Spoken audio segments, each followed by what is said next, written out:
My name's Michael Reed. I'm 37 years old. I'll never forget that morning, a freezing winter morning. I was sitting alone in my tiny apartment, the blinds half broken, letting in this dull gray light. Papers were everywhere. The smell of last night's whiskey still hung in the air, mixed with cold coffee on the table. On my laptop screen, one line blinked in red, "Account overdrawn." I just stared at it. My heart was pounding, but it felt mechanical, like an engine running on fumes. Sweat rolled down my temple even though it was below freezing outside. My chest felt like someone had dropped a building on it. That email wasn't just telling me I was broke. It was like an obituary for the dream I'd chased my whole life. I grew up in a little working-class town in Ohio. Only child. My parents barely scraped by. But even as a kid, I believed hard work could change everything. At 12, I was hustling cookies around school to save up for a second-hand computer. I swore one day I'd build a company of my own. And I did it. I started a small coffee brand, not just to sell coffee, but to build a community, a place where people could slow down, connect, and feel human again. But now, the sign that once said Reed's Coffee House is collecting dust in a storage unit. What's left is this cramped apartment, a mountain of debt, and a body running on fumes. I thought I'd only lost money and my dream. But the truth, I lost myself. Nights turned into whiskey bottles and clouds of nicotine, then weed. One glass became a bottle. One hit became a pack. I'd scroll for hours looking for something to numb the shame of being a failure, but it only dug the hole deeper. I couldn't even cry anymore. All I felt was this dark, hollow emptiness, swallowing me piece by piece. And the scariest part, I started believing life couldn't be fixed. But that wasn't the end. From that rock bottom, I found a way out. I hit reset. I rewired my brain. I learned how to break free from addiction, rebuild my health, and find meaning again. That's what I want to share with you today, step by step. Because I know so many of you are stuck too glued to your phones, procrastinating, trapped in cycles of shame and self-sabotage. This story changed my life, and it changed my team's lives. If I'm wrong, you can DM me and tell me I'm full of it. But I promise, if you stick with me, you'll see exactly how I climbed out of that hole and how you can too. I didn't just open a coffee shop, I poured every ounce of myself into it. I begged, borrowed, and scraped together every dollar I could find. My parents dipped into their savings. My best friend from high school wrote me a check, even though he couldn't really afford to. I signed a lease on this tiny corner shop in downtown Columbus, a space no one wanted because the rent was cheap and the pipes rattled every time you turned on the sink. I painted those walls with my own two hands. The smell of fresh coffee beans and sawdust hung in the air for weeks. I set up secondhand tables, strung fairy lights across the ceiling, and hand-wrote the first chalkboard menu at 2 a.m, my hands shaking not from exhaustion, but from pure adrenaline. And people showed up. God, they showed up. Students with laptops, young couples holding hands, freelancers nursing one latte for hours, they all came through those doors and told me it felt like home. That word home meant everything to me. I worked 16-hour days, 7 days a week, roasting beans in the back, running to the front to take orders, then hopping into my beat-up Honda Civic to deliver bags of coffee around the city. There were nights I'd fall asleep on the shop's torn leather couch because going home felt like a luxury I couldn't afford. Everyone said I was crazy that I'd burn out, but I didn't care. They called me reckless. I believed I was building something that mattered. And for a while, I believed I was winning.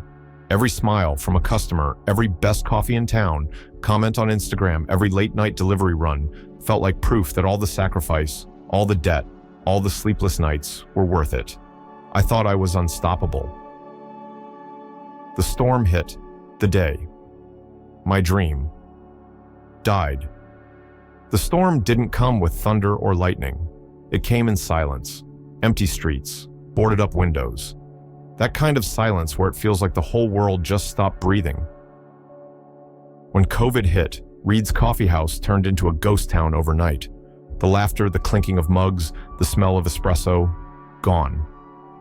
All that was left was the hum of the fridge and the smell of sanitizer on tables no one sat at. But the bills never stopped.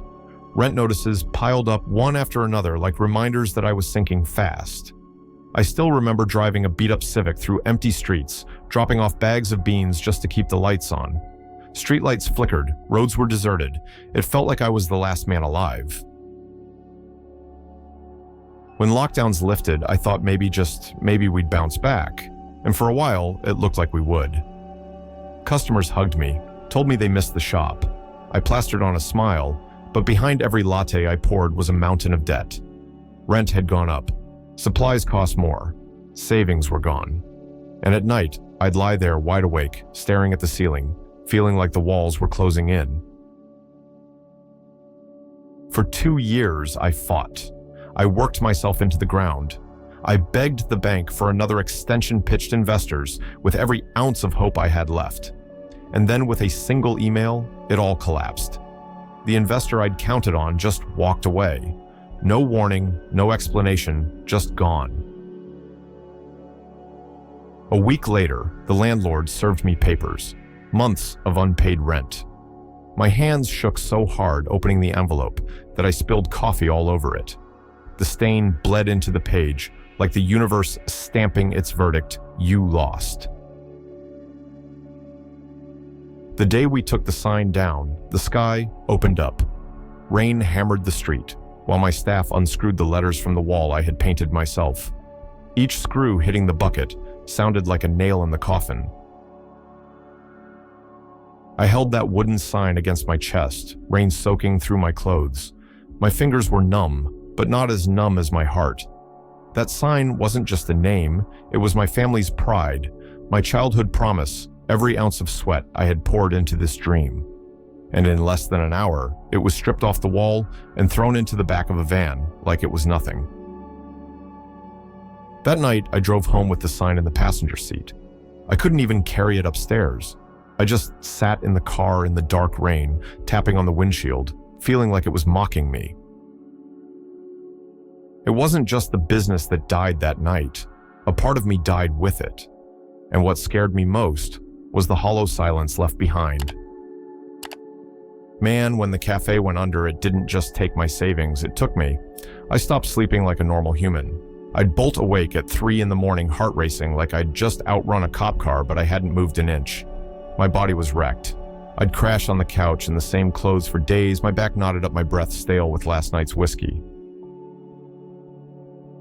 Showers. Forget it. Some weeks, I'd go long enough that my own skin felt foreign, like I was rotting in slow motion. The mirror in the bathroom stopped being a mirror, it was a weapon. Every time I caught my reflection, I saw a stranger staring back, hollow-eyed hair, greasy shoulders caved in like a man who'd already given up. Food turned into fuel for survival, not living. Half-eaten pizza boxes sat on the counter. Cold coffee cups lined the sink. Nothing had taste, nothing had joy. And the bills. Jesus. Every time I cracked open my laptop, that blinking red notice overdue payment felt like a knife twisting in my gut. My phone buzzing like a bomb going off. Rent lawsuits, collections. It was relentless. So, I shut the world out. I stopped picking up calls. Friends, family, even my mom, I let them all ring out. Not because I didn't love them, but because I couldn't stand to hear their voices and feel their disappointment through the line. Shame was heavier than the debt. That apartment turned into a tomb. The air was thick with stale beer and burnt coffee. Piles of laundry towers of dirty dishes. It wasn't just mess, it was evidence. Evidence that I had stopped giving a damn about anything. And at night, lying there in the dark, I swear I could feel it, this weight pressing down on my chest, like I was being buried alive under my own failures. For the first time in my life, I couldn't see a way back. I couldn't even see me anymore. You know, it started with just one drink at night. Just to take the edge off, I told myself. One glass turned into two, two turned into three. And then weed came in, just a few hits to calm my nerves. It felt like I'd finally found an off switch for my brain. For a few sweet minutes, the noise stopped. The shame, the failure, the anxiety that had been gnawing at my chest, it all faded into this warm, numb fog. But that peace was fake. I didn't know it then, but every time I poured whiskey into a glass, I was rewiring my brain. The booze hit my brain's opioid system, first numbing the pain. Then it hit GABA, slowing everything down, making me feel safe, and dopamine. Man, dopamine was the fireworks show, this rush that told me you're okay now. But as soon as it spiked, my brain slammed the brakes. It started yanking dopamine receptors, like unplugging outlets, making sure I couldn't feel that high for long. That crash hit harder every single time. The morning after wasn't just a hangover, it was like waking up under a pile of bricks. My heart would race, my hands would shake, and this crushing weight of shame would sit on my chest. And what do you think I reached for to make it stop? Another drink, another hit. It became survival. I wasn't drinking to party. I wasn't smoking to relax. I was just trying to feel normal, trying to silence the screaming inside my head long enough to breathe. Days blurred together. I'd wake up at 2 or 3 in the afternoon with sunlight stabbing through the blinds, the taste of stale whiskey still in my mouth. The floor around me looked like a crime scene. Empty bottles, crushed beer cans, ashtrays, overflowing cold pizza boxes stacked like bricks. My stomach burned all the time. My hands shook so badly I could barely pour a drink without spilling. And the worst part, I knew I was killing myself, but I couldn't stop. I wasn't drinking to forget anymore. I was drinking because without it, my body felt like it was tearing itself apart. The anxiety, the panic, the self-hatred, it was unbearable. That's the thing about addiction. Nobody tells you you're not choosing the bottle over your family, or over your dreams, or over yourself. Your brain is in survival mode. It's screaming at you to grab whatever will make the pain stop right now, even if it's the very thing that's destroying you. One night, I was sitting on the floor with my back against the wall, staring at my phone, lighting up with overdue payment notifications. My apartment reeked of booze and weed. My body felt heavy, like I was sinking into the carpet. And that's when it hit me. I wasn't living anymore. I was just existing, waiting for the next drink, the next hit, the next day to pass. I used to think rock bottom was just a phrase people threw around, but the night I downed a handful of sleeping pills, I learned what it really feels like. I wasn't trying to die. Honestly, I just wanted the noise in my head to shut off for one damn night. The shame, the anxiety, the loop of failure replaying on repeat. It felt unbearable. So I poured some whiskey, chased it with pills, and waited for the darkness to take me. At first there was this false calm, like my body was sinking into a heavy blanket.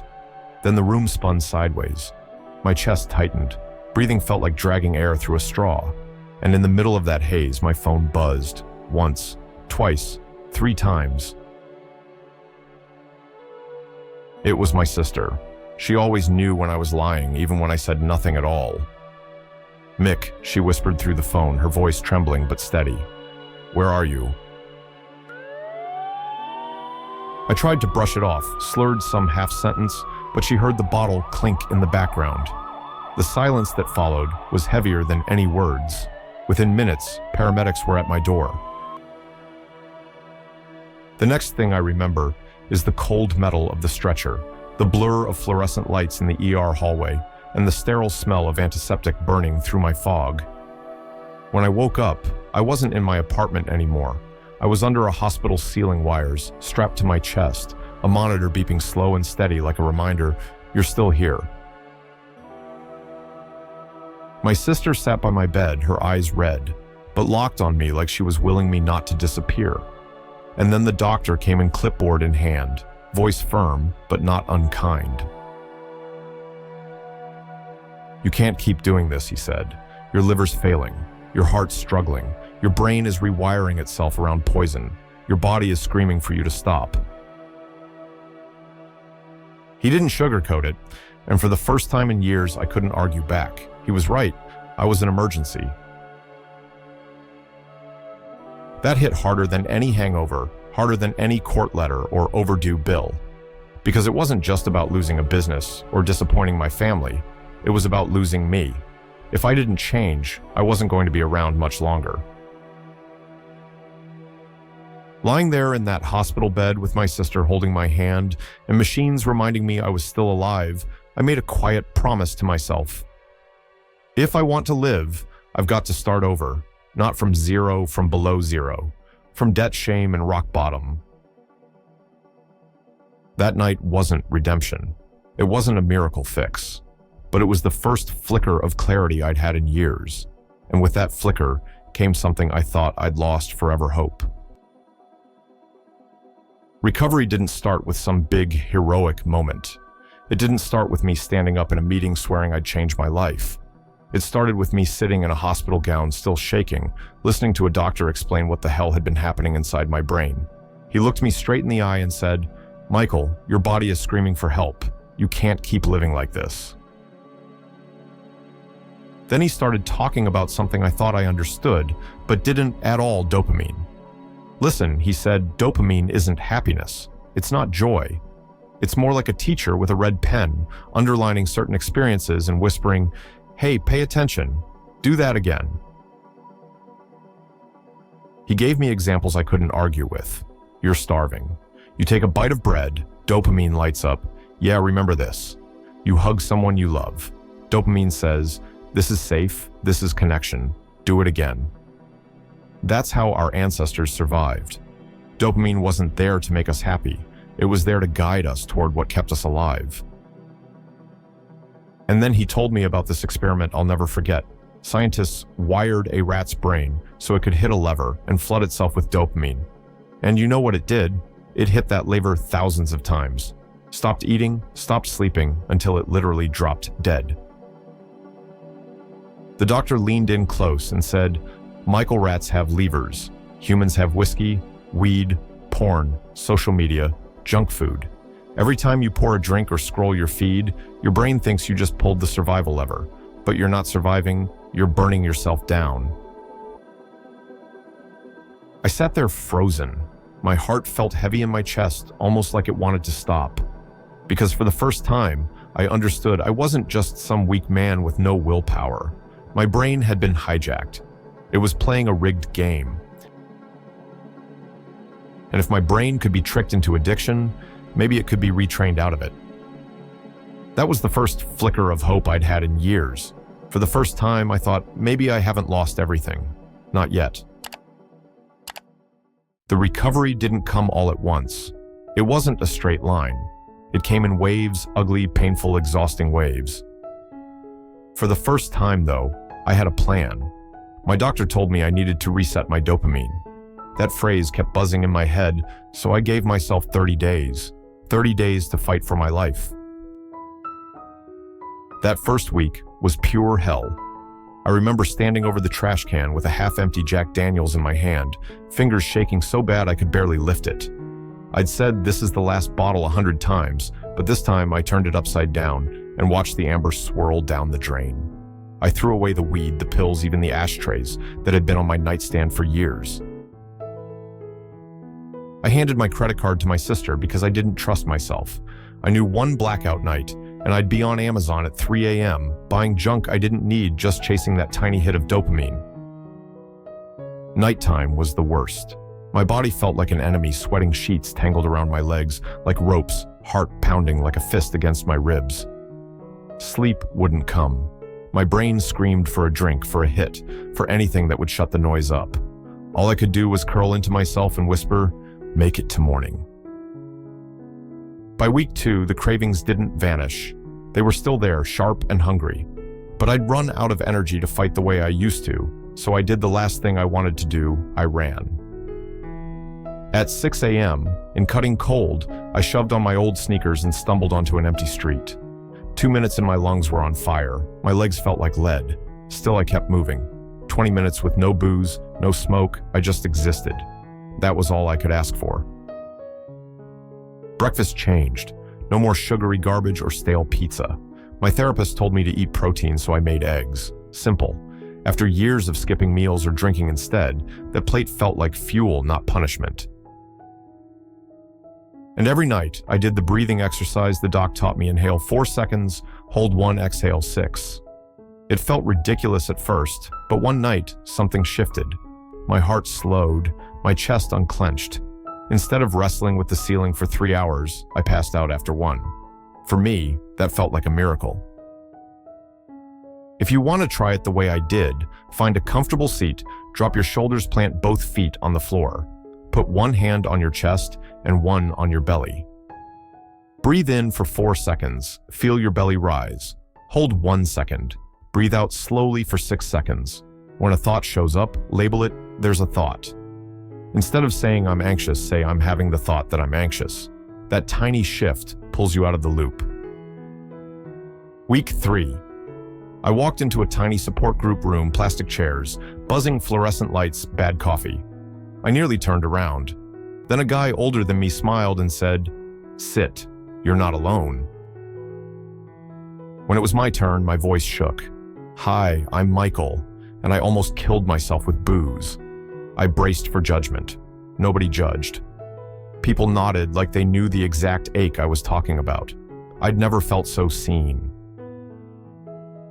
At home, I started writing everything down, the rage, the excuses, the small ugly thoughts. I noticed something. I wasn't only addicted to alcohol, I was addicted to the story I told myself, the victim story. I'd written, "Life did this to me, I failed because of them," over and over. Reading it back, I could see the trap. The bottle wasn't the whole problem. The narrative I lived in was part of the chain. By week 4, I started opening up to people again. I called old friends I'd been avoiding because I was ashamed. I called my parents and apologized for nights they didn't know where I was. They didn't yell, they hugged me. For the first time in a long time, I felt like I belonged. One night, I finally opened my laptop and wrote my story on a blog. I hit publish and went to bed thinking nothing would come from it. Hours later, a message popped up. "Your story kept me from drinking tonight." I sat there and cried. For the first time in years, I felt useful. Look, this month didn't make everything perfect. I still had bad nights. I still got shaky, still felt lonely. But I had a plan, and for the first time, I could see that if my brain learned to chase the high, maybe it could learn a different path too. If any of this sounds familiar, the late night scrolling, the shame, the "I'll quit tomorrow" lie, hang on. That's why I gave myself 30 days. Not because it's a miracle cure, but because it's a start. If I'm wrong about something here, tell me. But if one part of this stops you from pouring that drink tonight, it was worth telling. 6 months later, I hardly recognize myself. One morning, I'm jogging through the park, sunlight spilling through the trees, and for the first time in years, I feel light. My phone buzzes. It's a message from someone who read my blog. "Your story made me believe I can heal too." I stopped right there on the path, hands on my knees, and just laughed. Not that hollow, broken laugh I used to have, but a real one. The kind that makes your chest feel wide open. For the first time in years, the weight I'd been carrying wasn't crushing me anymore. That was the moment I knew I wasn't just surviving, I was coming back to life. And here's what I learned along the way stuff. I wish somebody had told me sooner. Dopamine 101. Addiction isn't weakness. It's not a character flaw. It's your brain hijacked by quick hits of pleasure it was never built to handle. Once you get that, the shame starts to lift.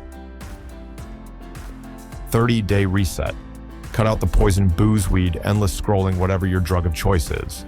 30 days feels like hell, but it's enough to reset your brain's balance and give you a fighting chance. Self-binding. Willpower isn't enough. Lock away the triggers. I handed my sister my credit card. For you, it might mean deleting apps, blocking websites, or not keeping alcohol in the house. Community. I thought I had to do this alone. I didn't. You need people, whether it's a group, a therapist, or even just one person who gets it. Simplify. Cut the noise. Focus on what really matters: your health, your family. Honest connection. Meaning isn't found in the highs. It's built in the little things you show up for every day. So if you're listening to this right now, staring at your own version of an overdue payment, whether it's debt, shame, anxiety, or addiction, here's my challenge. Give yourself 30 days. 30 days to see what happens. 30 days to fight for your life.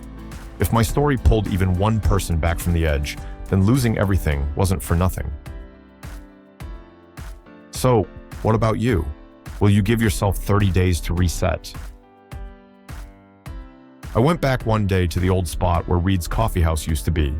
The sign was gone, the windows had a fresh coat of paint, and a brand new business was buzzing inside. For a second, my stomach dropped, like all those years of sweat and sacrifice had just been wiped off the map. But then, I actually smiled. See, losing that cafe once felt like my rock bottom, the nightmare I thought I'd never wake up from. But standing there that day, I realized something: that loss wasn't the end. It was the very thing that shook me awake, the crack that forced me to rebuild, not a business, but myself. And that's the lesson I want to leave you with. When life knocks you flat on your back, that's the perfect place to start looking up. I learned the hard way that filling my body with poison, booze, drugs, junk only dug the hole deeper. But the moment I started fueling myself with better choices, healthy food, movement, real connection, that's when I started to climb out. So, if you're sitting in the rubble of your own dream right now, hear me loud and clear. This is not game over. This is just the first chapter of your comeback story. And hey, if any part of my journey hit home for you, I'd love for you to stick around with us here on The Truth MD. Hit that subscribe button, share this with someone who needs a little hope tonight, and let's keep building this community together. Because nobody makes it out of the dark alone, but together we can turn pain into purpose.